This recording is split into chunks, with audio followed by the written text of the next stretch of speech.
Are your awesome videos not getting the views that you want them to? Maybe the issue is that your thumbnail isn't enticing people to click. Keep on watching because I am going to show you how to make click-worthy thumbnails for your YouTube videos.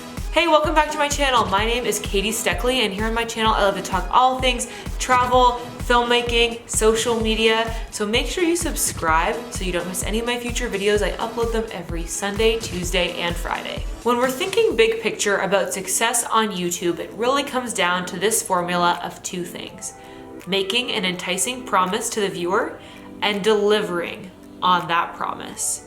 The delivery is probably the most important part because it's what makes people stick around and subscribe. But in today's video, we're gonna tackle a huge part of making that promise, which is creating an enticing thumbnail. So in your overall video making process, obviously you are coming up with an idea, thinking about what you would want to say in that video. And I would encourage you early on when you're brainstorming, think of what your title might be. The title and the thumbnail are the most important part in making that enticing promise to the viewer in order to get them onto your channel and watching your content. Once you have a good idea of what your title is going to be, and I would encourage you to use the TubeBuddy extension and the Keyword Explorer app to figure out what the best title is going to be in order to rank better in search. Once you have that title figured out, it is time to design a killer thumbnail. What I like to do, especially on videos that I know are gonna do well in the algorithm, is I search the title and I see what other kinds of thumbnails are coming up near the top of YouTube search. Now, you don't wanna do this so that you can copy other people's thumbnails. In fact, I think this is a great way to figure out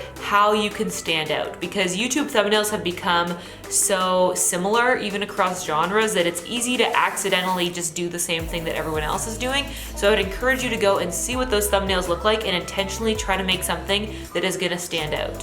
When you're shooting your video, make sure that you have your thumbnail in mind so that you can take a second, do a little screen cap. So say right now, if I wanted my face to be in it, I might go like, but I wouldn't necessarily encourage you to always include a screen capture from your video in the thumbnail. You might want to shoot a thumbnail specifically for a thumbnail. So just think about that when you are filming so that you can make sure to get whatever imagery that you're gonna need to make your thumbnail concept come to life. It's not a bad idea to sketch out or storyboard out what this thumbnail is gonna look like beforehand. In fact, I think this kind of intention and foresight is gonna be the difference between a video that gets 2 views and a video that maybe gets 20,000 views. So think very intentionally about how you wanna design it and what you want people to see when they come across it, and that is definitely gonna help you get those viewers.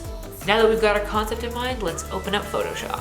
I usually get a screen grab from my video, which in Premiere, when you're selecting your preview frame, if you hit Shift E, that is gonna automatically export a JPEG of that freeze frame that you've paused on.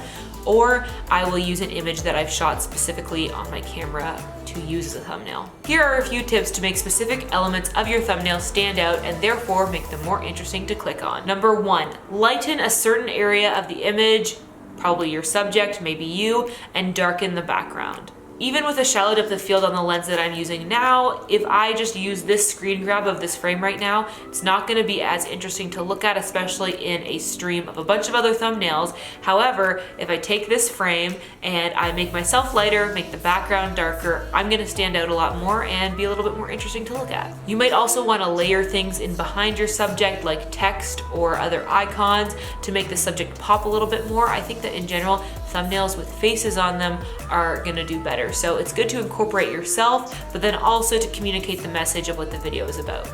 Use drop shadows or strokes on graphics to make them stand out and kind of pop out from the screen. If your lens didn't already do this naturally, you can make a fake depth of field by selecting your subject and then layering that from the background and adding a blur effect to the background layer, and voila, your subject stands out and it looks like it has that really nice shallow depth of field. You can add a color wash to the background of your thumbnail. Not only is this a really good way to make your subject stand out from the background, but it can also add to the overall branding of your channel. So over a year ago, when my main color was teal and I was kind of using that on all of my thumbnails, by default, I would always cut myself out of the picture, add like a probably 40% opacity teal layer in between me and the background layer, and then it would just kind of make me stand out a little bit more, pop out from the background, and then it also made my page of thumbnails look really cohesive. Use familiar logos or branding if you are referencing them in your video.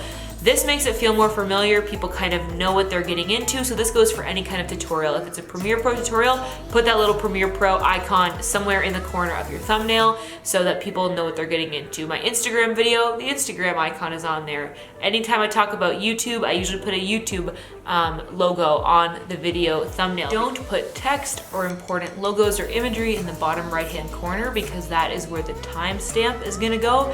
Or if they hover over the icon, that's where the little add to watch later playlist icon is gonna pop up. So just don't put anything super important in that corner of the thumbnail because people aren't gonna see it. So reserve that stuff for the top and the bottom, I guess left. Wait, it's confusing because I'm looking at the camera right now. You know what I mean. And those are my tips for making your thumbnail stand out. It's all about kind of learning those tricks in Photoshop, understanding what the visual elements are that are gonna make you unique from the others. We've seen a lot of the same thing on YouTube, so I think it's important to kind of see what your competition is doing and try to stand out from them in a way, but also put your own spin on it, get your own personality and your own creative flair visible in those thumbnails because then they're gonna start to look familiar to people and they might start clicking on them because they know that they're you. I hope you found this video helpful. If you're interested in seeing a more specific Photoshop tutorial on how to actually do all the nitty-gritty of the things that I discussed, let me know in the comments below because I can go more in depth, but I think today I was trying to just give you some good ideas of kind of elements that you can implement to make your thumbnails stand out a little bit. If you like this video, please give it a thumbs up. I would really appreciate it, and if you comment below, I would love you even more. But the best thing you can do is actually click on this video to go check out another one of the awesome videos from my channel. By clicking on this, you really help me out in the algorithm. You can also help me out by hitting that subscribe button so that you don't miss any of my future videos. Like I said before, I post every Sunday, Tuesday, and Friday, and I would love for you to stick around. Thank you so much for watching. As always, I hope that you are having adventures and following your dreams, and I'll see you in the next video. Bye!